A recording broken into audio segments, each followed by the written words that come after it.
Lightning prospect, Aiden Foster. Aiden, welcome to the podcast. Thanks for having me, fellas. Of course. Let's just start off. You want to give the viewers a little bit of insight on your style of play and like any fun facts about you, if you got any. Yeah, I guess, I'm a pretty physical forward. Um, More of a grinder, lots of people would say. So I'm a very simple 200-foot player. I'm kind of a energy player, I guess, and yeah, that's pretty much it. Yeah, you fought a lot of big, tough guys. Who do you say the hardest guy you fought was? Yeah, probably the hardest fighter I've fought is Ty Thorpe on Vancouver. He's a big guy and probably the biggest guy I've fought, so that's always tough to fight a bigger guy than you. Yeah. Oh, yeah, Um, talking about those fights and stuff, I think this wasn't my first question I had, but like I kind of want to get your insight on, what happened in the tunnel there against Kelowna. You were chirping, who was it, Corb or Patrick, right? Oh yeah. Yeah, I guess it was we don't like Kelowna, they don't like us, and that Petrick guy, I think I fought him when he was in Everett still. And he used to always ask me to fight, but that's when I was kind of playing more minutes, so I didn't really want to fight him, and then he kept giving it to me all game, and I was just kind of chirping him all game, he's not worth my time, and then, yeah, he tried to jump me in like the last 30 seconds of the game or whatever, so then we both got kicked out, and yeah, I just kind of started to give it to him in the tunnel. I won't say what was said, but yeah, it was pretty funny, I guess. You didn't yeah. invite him over for like early Christmas or anything? No, nothing nice was said, that's for sure. Kind of just give us in the listeners, what's your daily life right now? Like in the off season, who do you work out with? When do you skate? Stuff like that. Yeah. So right now, been pretty busy, but I go down the Wainwright with Huxley to skate in the mornings. So we have a really good group down there. There's lots of pro guys and stuff, so it's very good. And then I come back and I work out at Grid Athletics, and everyone's great, and I feel like it's everything I need to get better. And yeah, I try to golf as much as I can. I haven't been able to golf too much, but yeah, it's been a good summer, but moving by really fast. You nasty or what? You're a little I mean, stick. What's your handicap? I wouldn't. I'm like a 12, so it's been a rough summer. I feel like I've gotten worse at golf, but I got a little golf trip this weekend with a couple buddies, so hopefully I can be a stick. Sweet.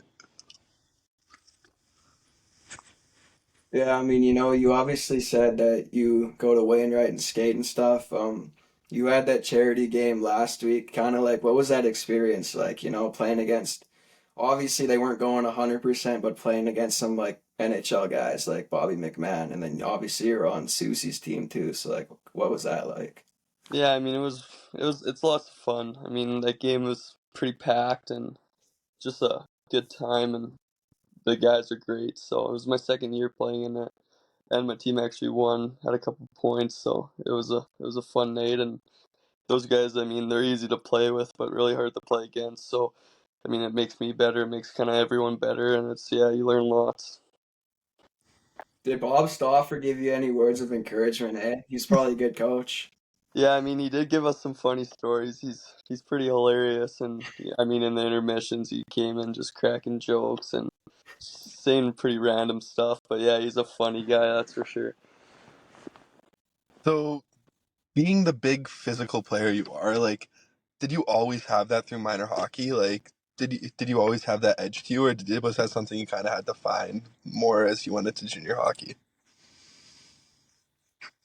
Yeah, I found I always kind of played physical, but in minor hockey, it was like a lot different game, obviously. So I feel like it was more kind of my first year in juniors, like kind of finding the like fine line of not being stupid and kind of being smart in that role. But yeah, I would say more as I mean, my 16-year-old just coming into PG trying to make the team. It was more of just kind of trying to find that role so I could stay and kind of find that role on the team and help the team. Yeah. Do you want to give the listeners like kind of a walk down your path through minor hockey into the dub and what you think made you successful? Yeah, I mean, I guess I stayed in Lloyd my whole minor hockey, elite hockey. So, I mean, I stayed in Lloyd. I won a couple Adam championships, which was a big thing back in the day. But, yeah, I mean, I always had a good group in Lloyd. Like, played with all my buddies, so it was always a good time. And I don't know, I think it's just all the hours you put in and just kind of the belief and want in yourself. And I mean, I think Lloyd was great for me, and just staying here helped me with the Bantam draft, not going to the academy. And yeah, I mean, and then I feel like just going into my junior career, I just kind of played midget in Lloyd, and then just kind of didn't want to play in Lloyd anymore, and just kind of put my head down that summer and work so I could play in the Western League as a 16-year-old, I guess. I actually got a funny Foster story from U15 AAA second year. I remember we're going into Lloyd. It's like a Saturday night. We're a pretty shitty team. Like we think we might have had 4 wins at this point. And I remember it's like the second period they get a power play and I get sent out on the penalty kill. And our coach is like, whatever you do, do not let Foster shoot the puck. I remember puck goes up to the top of the point. He walks down the That's flank, pump fakes a shot, toe drags around me, comes low glove, nip. I didn't play the rest of the game. I think I do remember that goal actually in the Civic. Yeah, it was But in the Civic. yeah, Lloyd and Leduc always had good battles back in the day. Yeah. Um, can you walk us through kind of the NHL draft process? Like, did you end up going to the combine, or did you have an idea where you were going to get picked? Yeah, I mean, so it kind of starts off like talking to a few teams, like questionnaires in the early stages of the season, I guess. I didn't really know what to expect or anything, and then just talked to like a couple teams, and then the like first central scouting ranking came out, and like I read the list and I didn't see my name on it. So like that whole day, I didn't think like or not whole day, but like a couple hours until I got to the rink, I didn't think I was on it. And then like the one guy on my team congratulated me, and then a bunch of uh a bunch of like texts started to come in, and then whatever and then I feel like my second half of the year helped me out a lot. I mean, putting up more points and just playing bigger numbers and a bigger role on the team, so that helped a lot. And then was fortunate enough to get bumped up even more in the final rankings or whatever they're called. And then,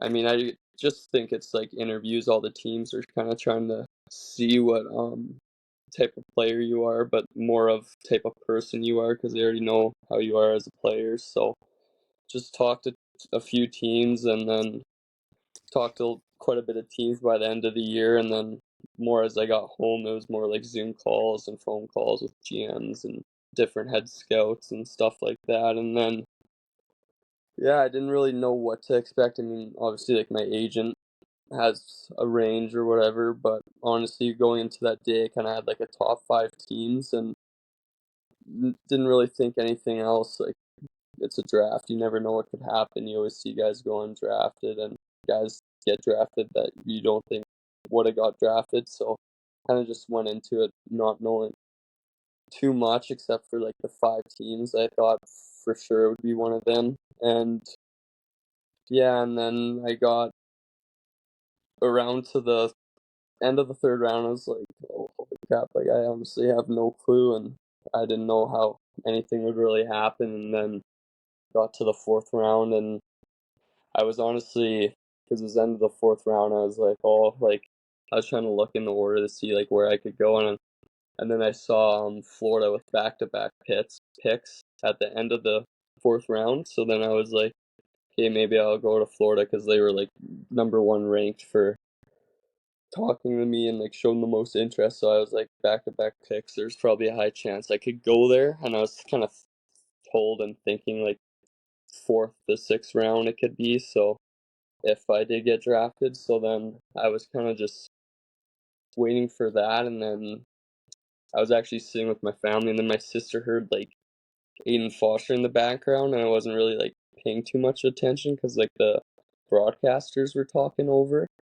And then like 10 seconds later, I was like, no way. And then 10 seconds later, Tampa picked me, and then it was the pick right before Florida had back-to-back picks, And so I then was pretty shocked. you didn't like get a call like before you got picked. You like saw it first reaction off the TV. Yeah, like first reaction off the TV, and I was like, it was just like, you can't even put it into words. It was just kind of like a shock and just didn't seem real. And then like about a minute later, the head scout called me, and then I like hopped on literally a Zoom like 5 minutes later with like the Tampa Bay media, and then like everyone from the organization was texting and calling me, so it like happened really fast, and like I didn't really have time to think for like an hour after. It's pretty sweet. Yeah, obviously, where were you at? Were you at home when you got drafted there? I'm guessing Yeah, you. yeah, I was at home because me and Carson had our big grad, so it was the grad week, and then Saturday woke up and just kind of sat on the couch with my family and just kind of started watching and ate breakfast and just kind of was waiting to see if anything could happen.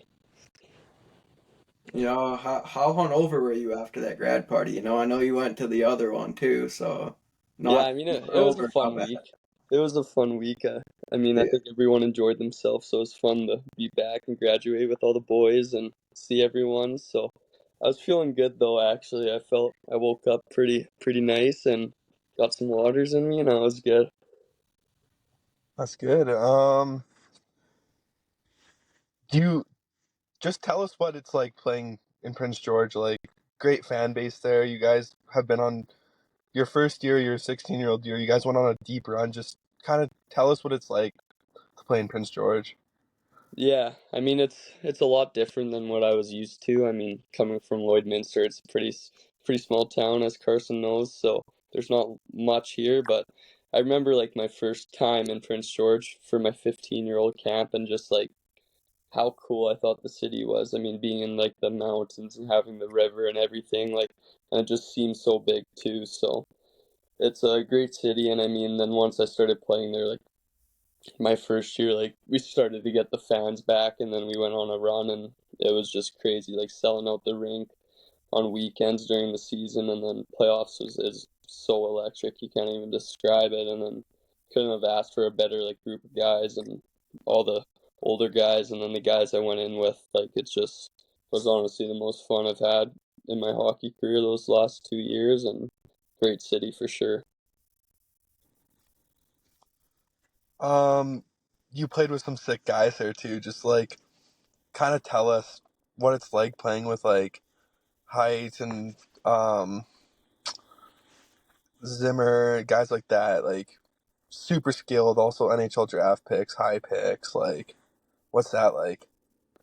Yeah, I mean, it was, as a young guy, when you come in for your first year, it's like, it's kind of a shock. Like, I mean, you're a little fanboy over those guys because you've seen so many videos on them. So, like, off the start, it's like just kind of a shock. And it's like, holy crap, like, those guys are going to play in the NHL. And they're on my hockey team, and I'm friends with them, right? So, it's kind of weird off the start. And then, like, I feel like you just kind of get used to it, and then you just learn from them, and like you kind of push yourself to be like them. So, I mean, I think those guys help a lot, and I mean, they're just great guys. Like everyone on that team, and like Parasak's my best buddy on the team. So, I mean, watching him go through the draft last year and being picked in the first round like that, and then Rabs this year too. It's just like crazy to think you think about that your whole life, and then it's like happening to everyone. So, Yeah, I yeah, it's cool. missed a few big names there. A couple first rounders. My bad.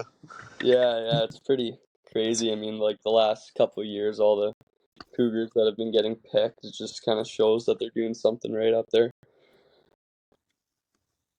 Yeah, like a follow up to Todd's question, like did any of those kind of guys like teach you anything? Even like say a guy like Zach Funk, he was undrafted, signed with Washington. Like, did any of those guys kind of teach you anything going into the league there? Yeah, I mean, I feel like everyone kind of, you pick up things from everyone, and then they're all great about it too. I mean, they want to make the team good and everyone around them better. So I think like it just starts with practices, just their work ethic and how they kind of play with the pace. And then, I mean, when you're battling against them and like you can have a hard battle with them and then your buddies after is like a big thing. It's just kind of once you get on that ice, you work. So, I mean, especially playing with Parasak this year, like him just like showing me things you never heard of even, and you play the game for that long, and just like the different ways he sees the game or Hyder saw the game from us too. Like I felt like that just what made our team good is, everyone can talk in the room and everyone's like a part of the big part of that team. It doesn't matter if you're scratched or if you're playing not lots or you're playing 30 minutes a night. It's kind of everyone's in it with each other, and that's kind of what made us good. And then obviously, you played like a probably over 2 months on that top line with Aiden Parasak. What was that experience like getting elevated minutes too? I mean, I'm not sure how much PP time you got, but just playing in that top six with Aiden Parasak, what was that like too? Yeah, I mean, it was crazy. Like didn't get any power play time. I played power play for the first two games when everyone was gone to camp, and then yeah, I didn't get another look at that. But actually in our first game we scored on the power play for our first goal of the season, so that was pretty cool. The CN was rocking, but yeah, playing with those two guys is kind of a. I didn't really have that much opportunity off the start. I was kind of just slotted in that third line role and just kind of stayed there literally the whole time until like right before Christmas, and I think we might have lost like 5 games in a row or something, which wasn't that common for us. And then like my coach just pulled me in and he's like, "Yeah, I'm gonna throw you with Hyder and Parasak for practice today." And I kind of thought he was joking to be honest, or like, but then he wasn't. And then I think I practiced with them for 2 days, and then yeah, that Friday game I started with them, and then we started winning, and he just didn't really want me to change my game or anything. And I think that's what helped me too. I just kind of stayed physical and tried to play the way I played, and then playing with those two guys, it gave them more space, and then I was just going to the hard areas to get them the puck and was able to put up a couple of numbers, but they make it really easy on me, and yeah, it was a fun time playing with those guys, that's for sure. Oh, I bet that would be, couple high draft picks. Definitely would have been a cool experience for sure.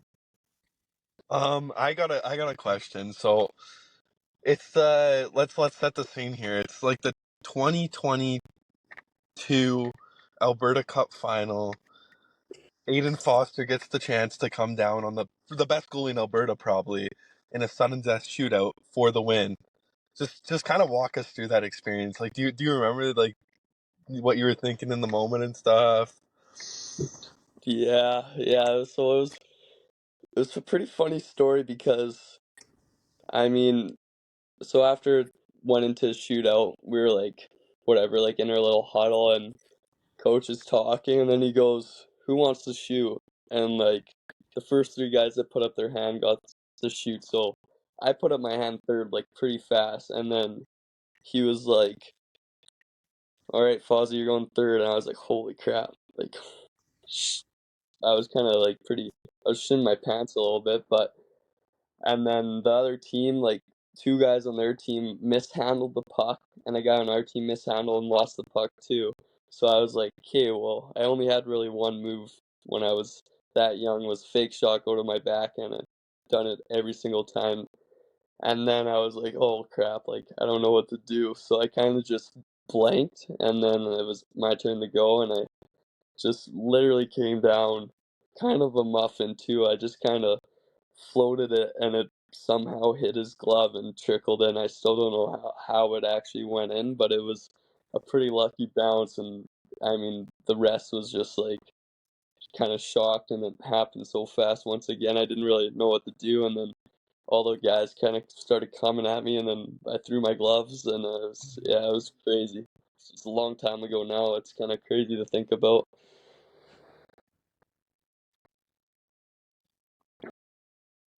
Yeah, that was definitely. I remember that too. I bet you felt like a superstar coming back to school, eh? Yeah, I think it was hyped up a little too much. I mean, it was pretty cool coming back to school, and kind of all the boys were hyped, but I just remember Ty getting his buzz cut or something like that back then. Yeah, I got a buzz cut at that tournament. Dylan Ruff gave me a little fade. Yeah. Yeah. Um. Yeah. So walk us through kind of. Who did you fight for your first fight in the league? Yeah, so I actually fought Jackson Adams. He's from Calgary. He was on my Alberta Cup team also, so Okay. And did you were you premeditating this? Like, did you want to go, or it was just kind of spur of the moment? And do you like the feeling, or kind of walk us through that experience?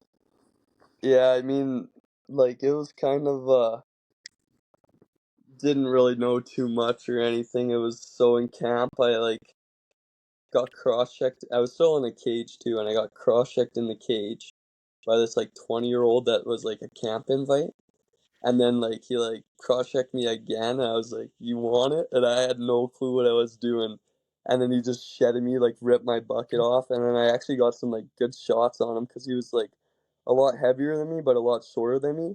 And then he just tossed me to the ground, and I was just like grappling him on the ice in camp. But and then like apparently their coach liked it a lot, and I mean, I didn't really. I was just kind of trying to find a spot. I honestly had no expectations going into camp, and then I made the preseason, and then there was this huge scrum, and I just like dropped my gloves. My helmet was already ripped off, and then I had two guys, and I was just swinging at both of them, and then I got kicked out. So other than that, I had no experience at all. And then like my first dub game, we like pumped Tri City like 7-1 or something. Like it was nuts.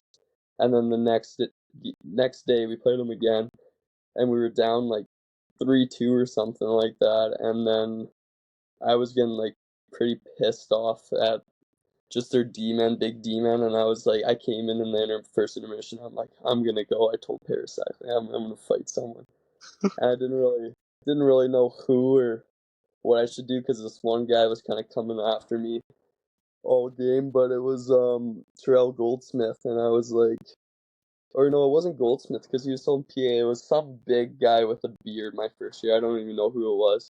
And he kept on chirping me and giving it to me, but I was like honestly pretty scared.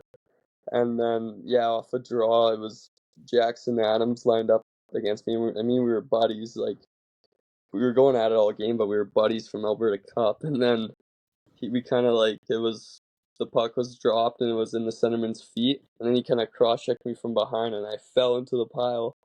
And then I got up and I looked at him. And like, we just made eye contact. It was really weird. And then, like, I slashed him. I was like, "You want it?" And he's like, "Yep, let's go." And then so it was both of our first fight. I remember right when I dropped my gloves. This was like the first fight of the season and first fight for me. And then like I just remember hearing like the noise of the crowd, and it was just like I just like froze. And I didn't know what to do. I was like just looking at him pretty much, and just standing there. And then yeah, I grabbed onto him, and I just tried to tuck my head, and I was just swinging as hard as I can. And I mean, we both got a couple very good punches on it. I mean, I think I had a black eye after that, and I popped him in the nose because we snapped each other after. And yeah, he had like bloody nose with the nose plugs, and yeah, I had a black eye, so it was pretty funny. But yeah, it was a good first fight, that's for sure. Yeah, I remember seeing that. We were 16-year-olds in the dub going at it. It was pretty cool.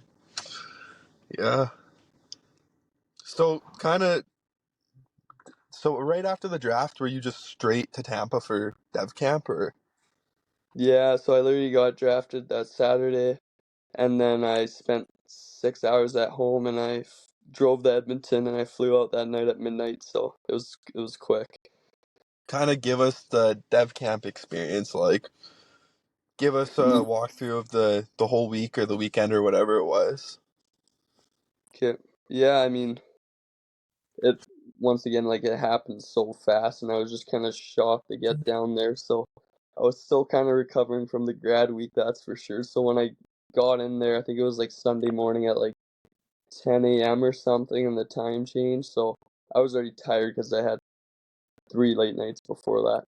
So then I hopped on that plane at midnight, and I was so tired. And then I got into Tampa. I slept all Sunday, and then it was pretty like basic. It was Monday. We just had like fitness testing, all like the doctor stuff, and then which was a grind, but it was pretty cool. I mean, just like the facilities and seeing all that stuff is just kind of a shock and show like what the NHL really is and what they give you to get better. And that organization, I mean, is first class and it's unreal. But yeah, and then it was just on the ice workouts every day, probably like the hardest workouts I've had in my life. Like just high volume, high reps, and heavy weight. Like it was nonstop. And then all the on ice stuff was actually like pretty short and like fun and just skills and power skating. And I already feel like my skating's got better just from that camp and kind of learning some stuff. And then I mean we got to go to the Rays game, so that was pretty cool. It was Well, in the that's Yankees spring training, so Carson's the big ball guy. It was pretty sweet, couple home runs, and then I mean, yeah, I just like went to the Amalie Arena and got a tour of that, and I mean, it was pretty cool getting our draft jerseys and stuff, and went around downtown a little bit, and then yeah, just kind of was at the rink every day, and then coming back to the hotel and sleeping. So it happened.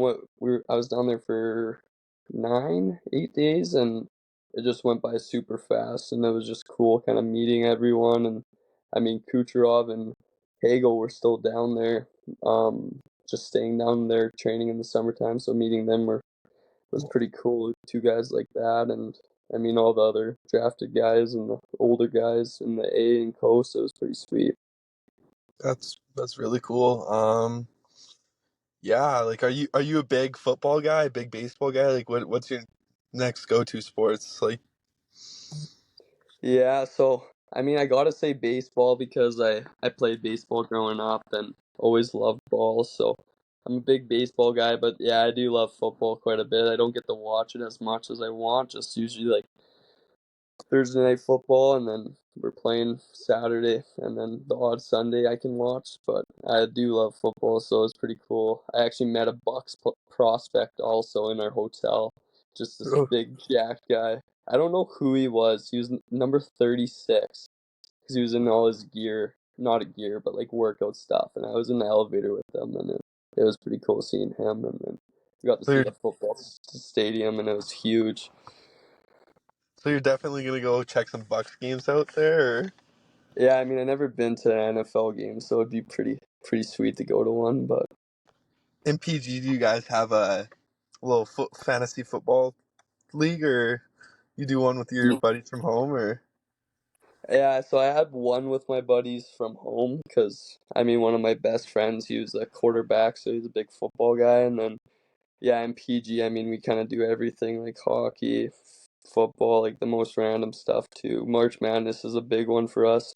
Me and Carson used to do that in school also, so that's always fun also. So yeah, I mean, I would try to watch as much sports as I can and do all that fun stuff. Carson's an awful fantasy football manager. This guy's Yeah, I mean, he's kind of like all talk. I think he knows all the stuff. He just can't pick the right players for his team. But I think we're gonna do one this winter. So I'm pretty excited. For me and you to beat him or whatever. yeah, yeah, Oh, last year was just a tough rebuilding year for me, you know. Finished first the first year, and I think like top five second year, you know. yeah. We're gonna get back on track this year. I We'll have no see, doubt we'll about it. see. You got any good Carson stories from going to school with him? Well, there's for sure a couple. That's for sure.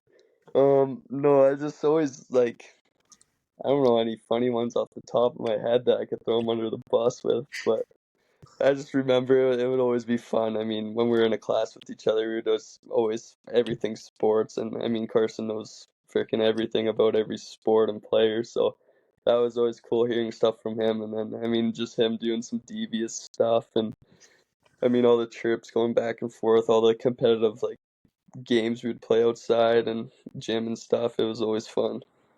Oh Carson, I yeah, know I'll that never you were forget our definitely. yeah, I'll never forget our Battle of Alberta one. Hey, when the Oil beat the Flames.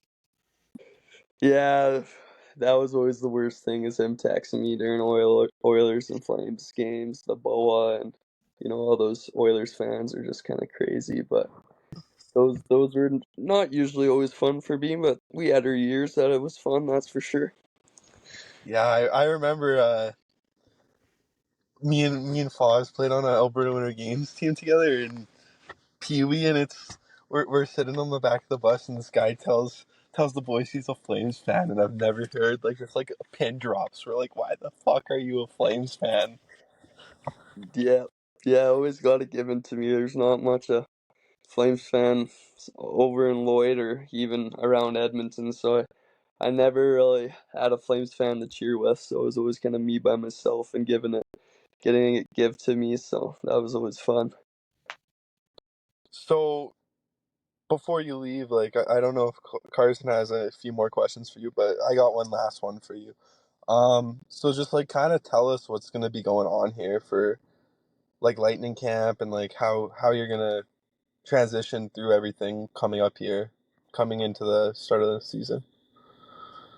Yeah, I guess I just kind of want to go in with everything now, like out of school, I think is a big thing. You can kind of start to be like a pro, just kind of try to get that pro mindset and like pro training in, so then like once I'm kind of like ready to take that jump, I can already kind of be a step ahead of other kids, I guess. So, but yeah, I guess just go back to PG and then just have camp and preseason, and then I think at the end of preseason I'll fly out. I think it's like September 10th or something. I fly out to Tampa and then go down there. I got the rookie showcase, so playing Florida, Nashville, and Carolina, which will be pretty cool.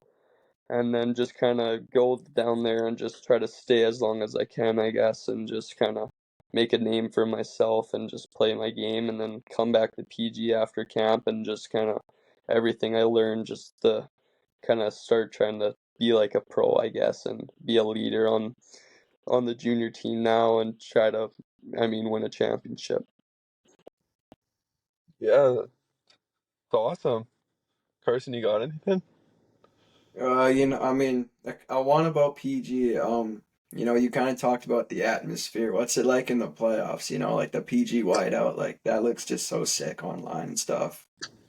Yeah, I mean, it's you can't even put it into words. Like our rink is pretty big, but it's nothing huge too, and it's like it's pretty steep, so it's like the fans are kind of over you. But I always will remember like my first playoff game, my first year, and we were playing Spokane, and we had them at home for game one, and I just remember like we were literally like still in our room, and I think there was like 8 minutes on the clock still until like we went out, and like you could just hear stomping and like you could just hear like the roars from like, and our room's pretty far from the ice too, and I just remember like walking out and like the lights off, and then like when they turned them on, like how loud, and like they had like the towels and stuff, and it was just like you couldn't even really think. And then I remember like my first shift, like late a hit, and just like how loud it got, and like you didn't even feel like tired, like the noise in that building. And then I think that's what helps us be so good also, like our fans, like they just kind of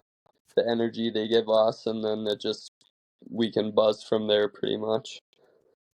Yeah, and then that comeback win against Portland was, I think that was round two, right? Yeah, I watched a little bit of that game when I think you guys tied it 3-3. Like that was insane. yeah, yeah, I mean, like from just my first year like playing, I think it was like, well, we swept the first round 1-5 and then went to six, so I like played so many playoff games and played more than like some guys play in their career. So like just from those like all those stories from just that playoff run and then our 7-game series this year, like just all like the crazy games and the playoffs has been nuts and all the different stories and like moments in those games. It's pretty cool to think about now. And then yeah, that was a good run for you this year. I mean, I mean, not for the team, that wasn't a ideal run, but like for you personally, that was a good run. I mean, you, Denis, and Lajoie had some chemistry there. Yeah, I mean, I think it was like pretty much right before playoffs, and he said he's gonna stick with us for playoffs, and then he started like starting us every game in the playoffs too, and we would just dump the puck and hit guys off the start.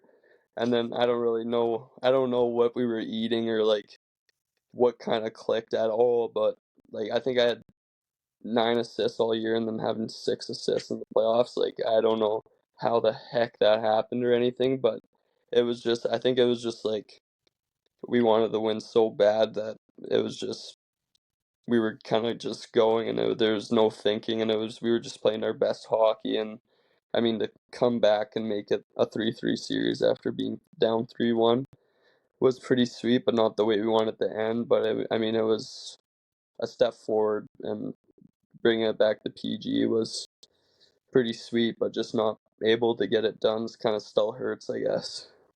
Yeah, I mean, you guys went down 3-1 heading into Portland, so you guys took 2 games there, or 3 games there, which was good. So Yeah.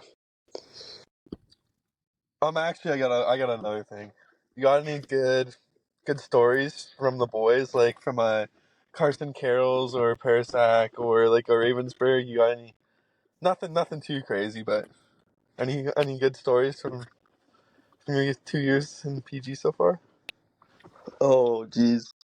Well, I mean, there's plenty of plenty of funny stories, that's for sure. I mean, probably not lots of them are appropriate, but I mean, I remember there's so many, but the one time it was me, Parasak, Ravs, and Langer when he was still there. And we were driving the one night, like back from my house from a hot tub, and then like we just saw a bear on the side of the road, so we were just like followed a bear around and we were like trying to talk to it, and it was so funny. I don't know why, but it was just so weird and funny, like the videos from that night. And then probably a pretty funny one, the one it was like right when we got there, and like I mean we were moving into our billets and everything, and Ravs was living at this one house, and we came home late from one night, and no one really knew about it till the next day. And so I guess he got there late because he had 2 billet brothers. It was Dumansky and Butchkowski when he was still there, and so we got back late one night, and I guess Butch and Doomer were already there, and then Rabs is like, I don't know the door code, and then all the doors were locked. His phone was dead, so he didn't know what to do, and he lives like that was his old billet house, and it was far out of PG, like out on the river, like kind of just like an acreage. And so I don't even know how he got there, but he got dropped off, and then he started throwing rocks at the windows and couldn't hit them. And thank gosh it wasn't like that cold out that early. But yeah, I mean he ended up just grabbing a pillow from the porch, like the back furniture set, I guess, and slept under the rug outside on the deck. So that was pretty funny hearing that the next morning at practice. Pretty just pure comedy and something that would happen to him, but he was so funny. He was so good about it too, but it was he probably got it given to him for the first half of that first year. That's totally fun. That's really funny. Carson, you got anything else? no, that's it for me. All right, thanks Foster for joining the pod. Great guest to get on for our first special appearance. So can't thank you enough for doing this, and maybe we'll get you on again sometime halfway through the season or after the season, and you can give us a Yeah, will fill us in on the year. couple more stories, that's for Yeah, sure. Yeah, but thanks Carson Ty. Yeah, It was fun. Looking forward to keep listening to him. So yeah. Thanks for hopping on. yeah, no problem, guys. Okay, I appreciate it. I'll talk to you guys later. See Yes, ya. yeah. But Yeah. And that'll do it for the first guest appearance of Inside the Rink, episode 3. Ty, you got anything to say? no, what pretty good interview, man. Like you obviously went to high school with him, grew up in Yeah, Lloyd, elementary same too, town. middle school, yeah. I played with him in a couple tournaments through Hockey Alberta, so definitely a great interview, and